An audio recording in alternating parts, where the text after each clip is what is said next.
Last episode, we saw Dani, Mansur, and Jonathan Boudreau advance to the finals in a performance similar to our first stop of the season, where they strung together several consecutive marks en route to a qualifying score of 221. We'll see if they can do it again against our top seeds, Colleen Dumas and Anthony Delmonico, who qualified out of Woburn. They began with Colleen Dumas stringing together several consecutive marks.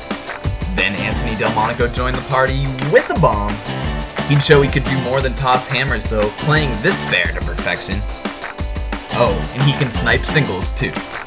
All over it, Anthony, a great spare. The team would qualify as our top seeds with a final score of 229, which leads us to the championship match. For all the marbles, it's Dani, Mansur, and Jonathan Boudreau versus Colleen Dumas and Anthony Delmonico.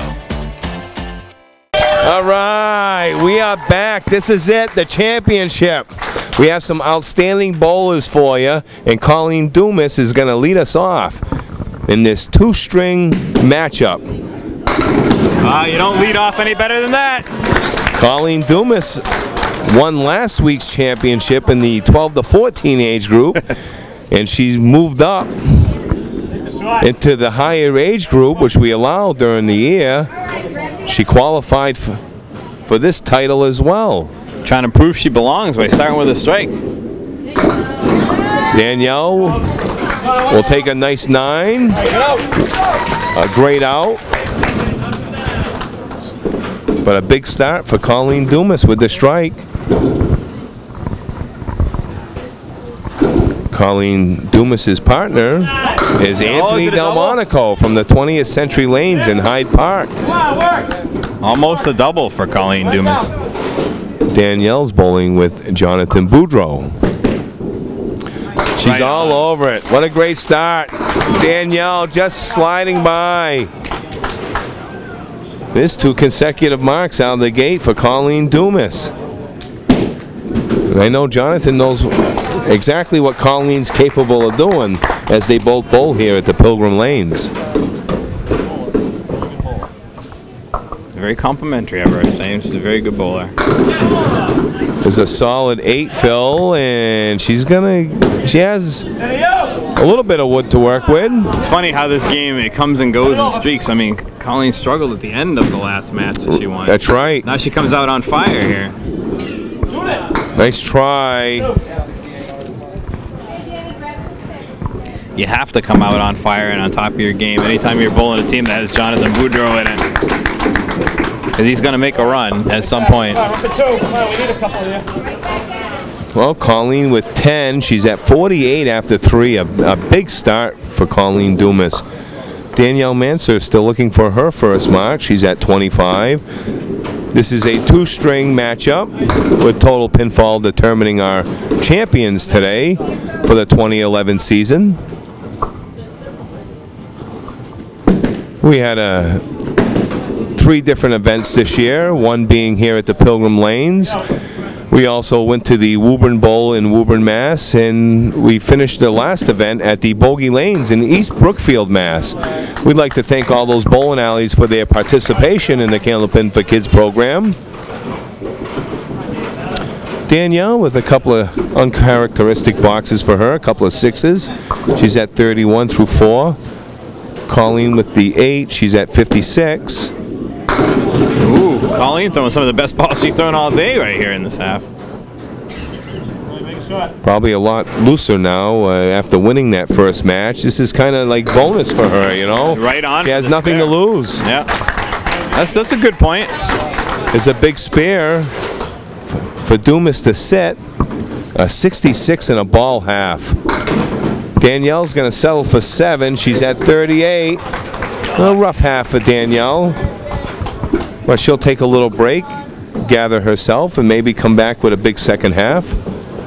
And here's Anthony Delmonico of the 20th Century Bowling Lanes in Hyde Park, Mass. The ice cream lanes. And he's all over it, all over it, looking for a mark of his own to start here. I've always loved his style of bowling. He's like what I would call a quiet bowler. No extra motion, just nice and smooth, 3 steps. It's a great ball. He's all over it. Big spare out of the gate for Delmonico. Big fan of Anthony Delmonico's. Boudreau with his spare. That's 4 consecutive marks for Jonathan Boudreau, going back to the semifinal match. Good point. He finished with three marks in a row. We're getting spoiled because nothing surprises me now with this kid.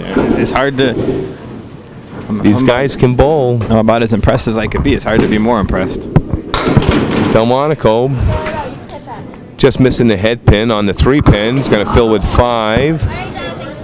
Boudreau, 2 shot, 2 accurate. He's going to fill with 5. It's the spread eagle minus the 10 pin. Delmonico unable to run down that 4 horseman.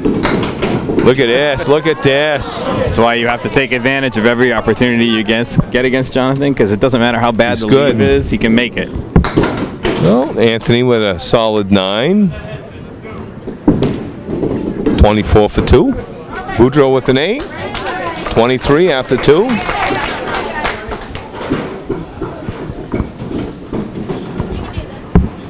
A lot of marks for Team Dumas and Delmonico right out of the gate.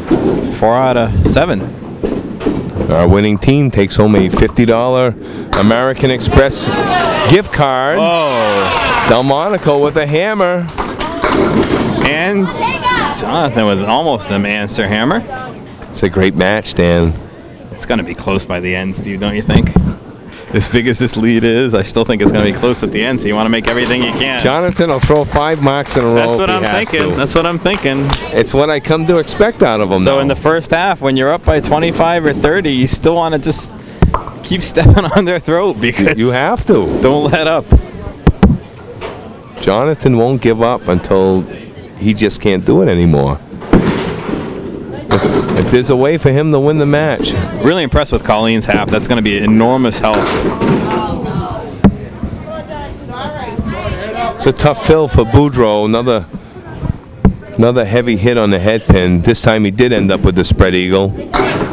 There's a great ball by Delmonico. And a good count for the fill. Big 9 fill on that strike. Jonathan ran down the 3 on the right side. See if he can do the same for the left side. 2 shot. So Delmonico's at 53. Boudreau at 45. He's down by 8 pins.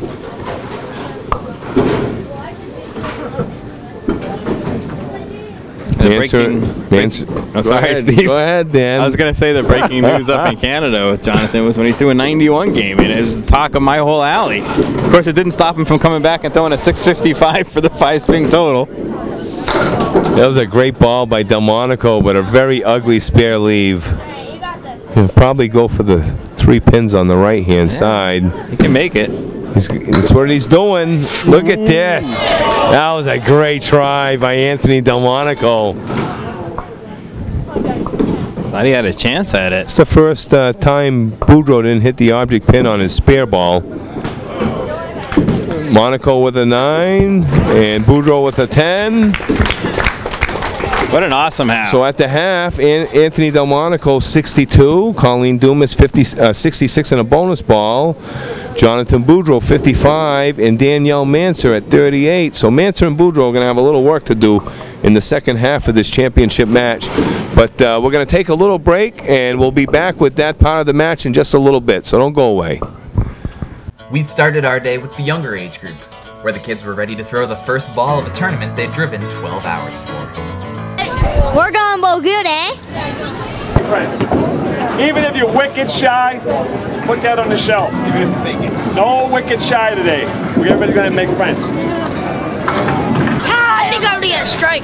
I want black marks. Black marks here, okay? Let's go. Let's see you get black marks. Give me a 5. Let's go. Come on. Let's go. Woo! 1, 2, 3, winners! Let's go! Now, some of our Americans are struggling out there. Do you have any secrets that you guys know about these Canadian lanes? Might help. Nah, not really. Not really? I'm not sure. Okay. I'm not Don't go past the line, though. Yeah, do not go past the line. Oh, yeah, and when you're at the end of, like, the line, go like this. Like, tuck down. Tuck down? Yeah. Right. 1, 2, 3, power team! What is the hat? So everybody will know who I am. The smiles started from the get-go, and the good scores weren't far behind. So what are we going to see up there? Give us a prediction. What are you going to hit? I don't know, a strike? Strike? All right. All right. What a shot!